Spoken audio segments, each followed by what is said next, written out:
네, 강프로입니다. HLB 보겠습니다. HLB 오늘 1% 빠졌습니다. 장중에 약간 조금 강세 구간이 있기도 했었습니다. 근데 이것보다 HLB 제약을 한번 보잖아요. HLB 제약. 자, 장중에 거의 한 5% 정도 강세 구간에 있었어요. 그리고 이 구간은 계속해서 고가를 형성되어 왔었던 그런 구간인 점을 감안하면 오늘도 강한 움직임을 장 초반에는 보였었습니다. 그런데 오늘 이런 식으로 약세 구간으로 조금 들어오면서 마감을 한 게 알테오젠 영향이 조금 있을 겁니다. 근데 다시 말씀드리지만 주식시장은 미래가치를 반영하고 미래가치를 반영하는 과정에서 실적보다 가격이 먼저 뜬다. 그러면 올라가는 과정에서 실적이 늦게 올라올 수밖에 없기 때문에 그렇죠. 조정의 빌미는 그것이 되는 거예요. 즉 가격이 먼저 올라가니까 이런 과정에서 우리는 HLB를 어떤 식으로 바라봐야 되고 어떤 타점을 잡아야 되고 HLB를 포함해서 HLB 제약까지 어떤 그 매매의 기술을 써야 되는지 그 내용에 대해서 제가 이야기를 드릴 거고요. 그 말씀을 드리기 전에 우선 뭐 하도 말로 떠드는 사람들이 많아갖고 제가 인증을 먼저 하고 갈게요. 자, 제가 지금 조회를 누르면서 보여드리고 있는 건 조작이 불가능한 화면이다라는 걸 보여드리기 위함이고요. 이 화면은 키움증권의 자동일지 수익률 비교 차트 화면입니다. 기간은 1월 2일부터 3월 18일 오늘 종가까지고요. 그 기간 동안 3달이 되지 않았는데 내 계좌 수익률은 125%. 2배가 넘어섰습니다. 그리고 같은 기간에 시장 등락률은 그렇게 크지 않았죠. 그리고 무엇보다 이건 계좌 수익이다. 종목으로 어떻게 운 좋게 한두 종목 잡아서 수익 났다 봐봐라 그렇게 보여드리는 게 아닙니다. 그쵸? 손실난 부분이 모두 포함되어 있는 계좌 수익을 보여드리고 있는 거고 이 내용을 토대로 제가 구독자분들과 함께 10억 만들기 프로젝트를 진행하고 있습니다. 자, 그러면 제가 어떤 종목을 매매하는지 이야기를 드릴 건데 그 매매하는 과정을 보면 장담컨대 이해했을 때 다른 종목에도 똑같이 적용해서 수익을 보실 수 있을 겁니다. 지금 여기 GST가 나오는데 0606 화면입니다. 키움증권에. 자, 이게 뭐냐면요. 내가 매매한 타점이 그대로 다 나와 있는 그런 화면이에요. 자, 내용 한번 볼게요. 제가 2월 달 구간에 매수를 한 상황이 있고 그랬을 때 한 7% 정도의 수익 구간에서 끝났고 그리고 추가적으로 매수한 결과 몇 프로? 21%, 8%. 근데 오늘 또 매수를 했기 때문에 11% 정도의 초과 수익이 발생을 했습니다. 근데 이건 뭐예요? 반도체입니다. 자, 제가 계속해서 말씀드리고 있어요. 주식시장은 미래가치를 반영하고 그런 과정에서 가격이 먼저 뜨기 때문에 제가 매매하는 모든 종목은 뭐예요? 신고가 종목이다. 그쵸? 그리고 이런 부분을 제가 10억 만들기 프로젝트에서 진행하고 있고 소통방에서 다 공유를 합니다. 지금 한 1,500분 정도가 함께하고 있어요. 자, 특이사항이 있어요. 근데 3월 18일 보세요. 3월 18일 오늘이죠. 시장가 매수 8시 51분. 그쵸? 정확하게 장 시작 전에 모든 종목이 다 공유가 된다. 왜? 사전에 체크를 해놨기 때문이죠. 일진전기. 자, 보겠습니다. 오늘 몇 프로 올랐어요? 17% 상승세. 시가 공략됐죠? 그랬을 때 오늘 10% 이상의 수익 구간에서 끝났다. 뭐 다른 종목을 보더라도 마찬가지예요. 바이넥스 보세요. 신고가 돌파 구간에서 매수.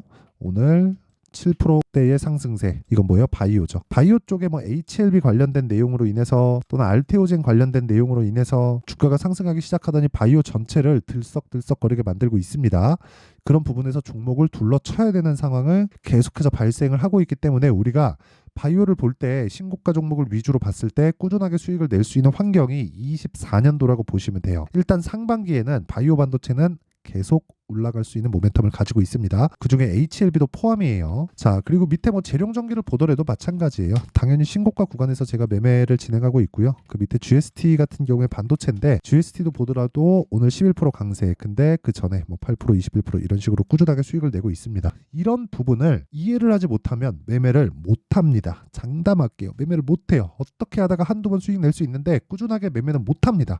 뭔 짓을 해도 안 될 겁니다. 그래서 매매하는 과정에서 내가 잘 모르겠다 하시는 분들은 소통방으로 들어오시면 되고 소통방은 다 무료로 진행한다. 왜? 채널 성장을 위해서입니다. 자, 그래서 돈 안 받아요. 구독과 좋아요 요거 눌러주시고요. 상단에 있는 전화번호로 10억이라고 문자 보내주시면 됩니다. 자, 그러면 제가 어떤 류의 종목을 하는지 명확하게 보이죠? 올라가는 종목을 탄다. 이 구간에서 2주 안에 턴다. 그렇죠? 이 관점으로 HLB에 대해서 이야기를 드릴게요. 제가 왜 강세 종목을 하느냐? 주식시장은 미래가치를 반영합니다. 그래서 가격이 빨라요. 실적이나 모멘텀보다. 실적은 아직 나오지 않았고 실적은 모멘텀이 발생을 해야 되죠. 모멘텀은 뭐예요? FDA, 판매허가 신청. 그렇죠? 지금 이건 HLB 제약인데 HLB를 보잖아요. 그러면 HLB 시가총액은 오늘 종가 기준에서 13조 2천억입니다. 10조가 넘어요. PER 10배 정도면 저평가니까 PER 20배 적용을 받더라도 이익이 5천억은 나와야 됩니다. 지금 연간 기준에서예요. 근데 지금 실적이 어때요? 이익이 5천억이 아니라 500억은커녕 1200억의 적자를 본 게 23년도입니다. 왜 적자를 봐요? 개발 때문에. 뭘? 리보세라닙. 리보세라닙 지금 어디 있어요? FDA 판매허가 신청. 판매허가 신청되면 뭐 해요? 판매합니다. 그 판매 어디서 맡아서 해요? HLB 제약. 스토리예요. 그냥. 그쵸? 그래서 제가 HLB를 보면서 HLB 제약을 함께 공략을 하게 된 겁니다. 명확하게 비슷하게 움직이죠. 근데 시가총액은 이쪽이 더 크죠. 왜? 개발 쪽을 맡고 있으니까. 대부분의 이익은 HLB로 들어갈 거예요. 근데 올라가는 과정에서 내가 계속 매수를 하다 보면 사람인지라 무섭잖아요. 그쵸? 물량이 많이 들어가다 보면 한 번의 하락만 잘못 났더라도 내가 좀 심리가 흐트러질 수도 있고, 눈앞에서 이 마이너스 보고 있는 그런 상황을 보더라도 심리적인 위축이 오는 건 너무 당연한 이야기인데, 그걸 가지고 무조건 뭐 동일한 종목만 매수해라, 그렇게 할 수는 없죠. 그래서 우리가 나눠야 되는 상황이 필요합니다. 자, 무슨 얘기냐면 제가 실제 매매한 내용을 토대로 이야기를 드릴게요. 자, 잘 보세요. HLB 먼저 볼게요. HLB 보면 어떻게 됐습니까? 1월달에 반등을 확인하고 매수한 결과 하나, 둘, 셋, 넷, 4거래일 동안 밑에 내려보면 31%. 그 뒤에 제가 4번을 삽니다. 4번을 이렇게. 아니, 내가 여기 보세요. 63,100원에 1월 29일 날 팔았는데 한 달 있다가 8만 원에 다시 사고 78,000원 다시 사고 76,000원 다시 사고 82,000원까지 올라가니까 또 사요. 이걸 뭐라 그래요? 불탁이라고 한다. 그랬을 때 추가 수익이 발생하죠. 18%. 그리고 다음날 안정이 되는 거 보고 또 삽니다. 지난주에 찌라시가 한번 돌았죠. 제가 매수한 이유는 이거예요. 다들 아실 겁니다. HLB를 보면 지난주 그 찌라시 돌 때 굉장히 발빠르게 대응을 했거든요. 여기에 다 나옵니다. 여기 보면 공지사항에 보세요. 할 언론사의 당사 자금 조달에 대한 단독 기사 관련 말씀드립니다. 이런 내용이에요. 금일 한 언론사 당사 자금 조달에 대한 단독 기사 관련, 당사는 3월 4일자 HLB그룹 공식 블로그를 통해 자금 조달에 대한 회사의 입장을 밝혔다. 최근 진행했던 전환사채의 투자 참여를 원했으나 내부 투자 결정 프로세스로 인해 참석치 못한 투자 회사와 외국 빅펀드를 대상으로 투자 유치가 될 수 있었음을 이미 밝힌 바 있어 오늘 한 언론사에 나온 단독 기사는 근거가 무엇이고 어떤 특별한 의미를 갖는지 저희는 잘 모르겠습니다. 저희가 향후 자금 조달을 한다면 신약 허가 후 좋은 조건에서의 빅펀드와 진행될 것이니 주주 여러분들은 이 점에 대해 전혀 걱정하지 않으셔도 됩니다. 제가 굳이 기사를 찾아서 보여드리진 않을게요. 필요가 없으니까. 자, 근데 이걸 보고 우리가 알 수 있는 내용은 그렇구나, 이게 아니라 회사에서 주주들을 생각하고 있구나, 이게 아니에요. 이게 아닙니다. 회사의 이익과 주주의 이익이 같은 한국의 몇 안 되는 주식이구나. 그쵸? 이거 하나 보여드릴게요. 최근에 밸류어 프로그램 관련돼서 이야기가 많죠. 그래서 미증시에서 시가총액 순위별로 딱 3개만 보겠습니다. 아니, 그냥 딱 2개만 볼게요. 시간 관계상 시가총액 순위 제일 1등이 마이크로소프트, 그리고 2등이 애플입니다. 엔비디아 뭐 굳이 얘기하지 않을게요. 여기 보시면요, 주식 종합 차트에서 보면 1등 마이크로소프트 어때요? 지난 2년간 주식수를 계속해서 줄여온다. 그쵸? 계속 올라가요. 이거 주봉으로 돌려보잖아요. 주식수가 계속 줄어드는 과정에서 어떻게 됩니까? 주가는 계속 올라가요. 계속. 그쵸? 다른 것도 마찬가지. 애플, 뭐 최근에 애플 상황이 좀 안 좋죠. 뭐 판매량도 좀 줄고 혁신에 대한 부분도 좀 부족하고 하다 보니까 말들이 많은데, 어쨌든 뭐 19년도도 그렇고 이거 월봉으로 돌려도 뭐 과간입니다. 이 정도면 뭐 나만 주식이야 수준이죠. 그쵸? 2008년 이 신용위기 이후에 대략 한 3.7달러에서 지금 200달러 정도 되니까, 세계에서 최고의 기업이 이런 거의 한 80배, 90배 정도 상승을 보이면 뭐 더 이상 할 말이 있겠습니까? 할 말이 없죠. 이것 관련돼서 이야기를 드리는 거예요. 이런 과정에서 뭐가 나온다? 주식수를 계속해서 줄여간다. 유통 주식수를 줄여가는 것만이 시장에서 투자자들이 원하는 투자자의 이익과 동일한 거예요. 이러려면 어떻게 해야 돼요? 애플은 무슨 짓까지 했냐면 대출을 받아요. 저금리였잖아요. 지금은 아니지만 대출을 받아요. 그래갖고 주식을 삽니다. 자사주를 매입을 해요. 애플. 그래갖고 요거 가지고 소각시켜버려요. 그럼 주가가 뛰어요. 여기서 나오는 이익이 대출 이자 내는 것보다 저금리였으니까 훨씬 더 컸던 겁니다. 근데 이렇게 할 수 있는 이유가 뭐예요? 대주주가 판단을 하는 거잖아요. 대주주의 이익과 소액주주의 이익이 같다는 거예요. 근데 한국 시장은 어때요? 주가가 올라가면 대주주가 약간 조금 문제가 됩니다. 평가를 좀 많이 받게 되면 승계 문제가 생기잖아요. 세금도 많이 발생을 하고. 그래서 주가 올라가는 걸 한국 시장에서는 그렇게 좋아하지 않아요. 그게 뭐예요? 오너 개념이 있어서 그래요. 오너 개념을 우리가 없앨 수 있어요? 없죠. 근데 그걸 밸류어 프로그램으로 인해서 그걸 막 강제화시켜서 안 되게 만들 수 있어요? 그것조차도 어려울 겁니다. 그래서 그것에 대한 기대는 없어요. 하지만 한국에도 몇 종목이 있어요. 진짜 주가가 올라가는 걸 원하는 기업. 예를 들어 한미반도체 같은 그런 기업이죠. 한미반도체 같은 것도 진짜 주식시장에 관심이 많습니다. 2대째 지금 그 대표일 겁니다. 근데 엄청나게 관심이 많고 3프로TV에 한미반도체가 광고도 하더라고요. 굳이 그럴 필요가 없는데 어차피 한미반도체는 개인 소비자들을 위한 게 아니기 때문에 3프로TV나 뭐 다른 뭐 그 광고 매체를 쓸 필요가 없거든요. 근데도 하더라고요. 그게 뭔가 좀 이익 구조를 갖게 가기 위함이죠. 승계를 받아서 이 회사를 지금 이끌고 있는 분들도 마인드가 많이 바뀌어가고 있다. 하지만 지금 밸류어 프로그램으로 인해서 강제화시킨다고 해서 과연 물론 여러 가지 정책적인 그 보완이 될 수도 있겠죠. 근데 그런 부분이 과연 오너에 대한 이 마인드를 없앨 수 있을까? 그쵸? 한 두세 대 정도 지나서 이 오너 일가들의 지분이 희석되면 그때 되면 자연적으로 없어지지 않을까? 그냥 제 뇌피셜입니다. 근데 어쨌든 이런 얘기가 나오기 시작한 게 아까 전에 말씀드렸었던 이 내용 때문이잖아요. HLB 여기. 이 내용 때문이에요. 이것뿐만이 아니라 자 보세요. 아까 전에 제가 말씀드렸었던 정기 주총 간담회 3월 29일 날 하고 이때 관련돼서 뭐 파이널 리뷰 관련된 내용도 있고요. 그리고 지난주 수요일 날에 있었던 찌라시가 돌면서 주가의 변동폭이 크게 발생했었던 점. 그렇죠. 공매도 사태 관련 주주님께 드리는 메시지, 금감원에 민원 접수하고, 그리고 여기 신약 승인 어렵다는 불확실성이 생겼던 이런 것들 자체가 굉장히 주주들을 배려하는 겁니다. 그러니까 이 마인드가 좋다는 거예요. 오너라고 표현하기는 좀 그렇고 진양곤 회장님이 계속해서 주가에 관심이 있는 한 주식은 지속적으로 좋을 수밖에 없습니다. 그리고 무엇보다 지금은 시작점이라고 제가 말씀을 드리고요. 그 시작점인 이유가 이거 시가총액 보시면 되거든요. 여기 보시면요. HLB 지금 시가총액 13조입니다. 다시 말씀드리면 10조부터 시작이에요. 10조부터. 10조면 어느 정도입니까? 25% 정도 빠지는 거죠. 한 7만 원, 8만 원 정도예요. 그래서 제가 10조면 시작이라고 이야기를 드려왔었고 그래서 제가 매매를 한 겁니다. 여기부터 10조까지 올라가는 건 어떻게 갈지 모르지만 10조까지 올라왔다는 건 추가적으로 이제 확정이 났다는 거예요. FDA 승인이 그냥 났다고 보시면 됩니다. 그렇죠? 지연될 수 있어도 그냥 난 거예요. 이거 그냥 끝이에요. 안 그랬으면 이런 시세 나오지도 않았지. 이거 만드는데 뭐가 들어요? 돈이 들잖아요. 이런 시세 안 나와요. 그래서 제가 계속해서 말씀드리는 겁니다. 지금은 타점을 잡아야 될 때지 많이 올랐다고 빠질 때가 아니다. 10조부터 정말 새로운 시작점이 열릴 겁니다. 이거 제가 100만 원 간다고 한 두세 달 전부터 이야기를 했거든요. 근데 그때 다들 저 미친놈이라고 보더라고요. 근데 진짜 100만 원 갑니다. 물론 시기적인 문제가 있겠지만 왜 그러냐면요. 원래 10조라는 벽은 한국 그 바이오 쪽에서의 벽이었어요. 물론 셀트리온이나 뭐 삼성바이오로직스나 이런 그 시밀러 쪽은 매출이 계속해서 발생하고 이익을 남기고 있으니까 10조를 넘어갈 수 있죠. 그 규모를 키우면 되니까 사이즈를 키우면 되잖아요. 근데 신약 개발 쪽은 신약 개발에 지속적으로 투입을 하기 때문에 아까 전에 봤었던 적자가 다 신약 개발에 들어간 그 투입된 그 자금이란 말이에요. 그러면 그것까지 우리가 보고 판단을 해서 이렇게 딱 보면 기대감이 미칠 수 있는 최대 한도가 10조였다는 거예요. 그러면 지금 10조를 넘었죠. 그러면 그냥 통과된다는 겁니다. 왜? 가격이 더 빨리 반영하니까. 그렇죠? 어쨌든 가격이 빨리 반영하고 빨리 반영하는 과정에서 뒤를 보면 반드시 모멘텀이 있다. 근데 그 모멘텀이 될지 안 될지는 모른다. 그렇기 때문에 우리는 강세 종목에서 매수를 해서 하락하는 부분을 확인하고 매도를 하는 겁니다.